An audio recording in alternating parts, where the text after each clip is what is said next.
I have to say this, doing 2 albums a day is definitely a totally different beast than when I did 1 album a day. I realized pretty quickly that shorter albums were more likely to leave a strong impression, while longer albums could start to feel like work. I can only imagine how much I would have loathed that Morgan Wallen album if I took it on now. Hardcore, punk, metal, and hip-hop often worked out better just because of their pacing.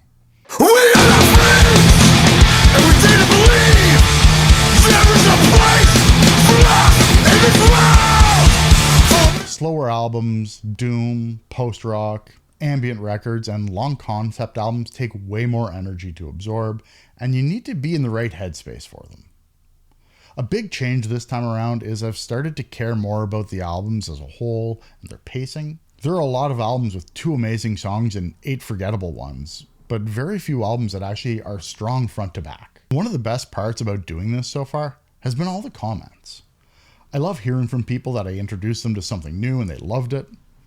I also appreciate all the people who have left suggestions for me to check out.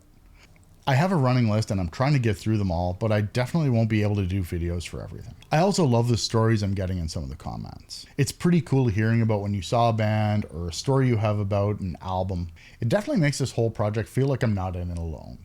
I have to thank everybody that's joined me for this journey so far. I know I'm not making videos for every album, but I appreciate everybody who's stuck around. 180 albums sounds like a lot until you realize there's still another 550 or so left before the end of the year.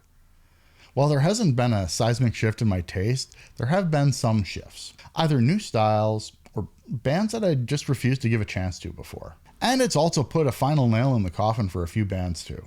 I also have to admit, I have really been slacking with keeping up with my written reviews, and I'll make sure to catch up there. I'll admit, I tried to use AI to get through them using my notes, and it just started to sound like Fear and Loathing in Las Vegas translated through ChatGPT. It was entertaining, but definitely not the tone I was trying to set.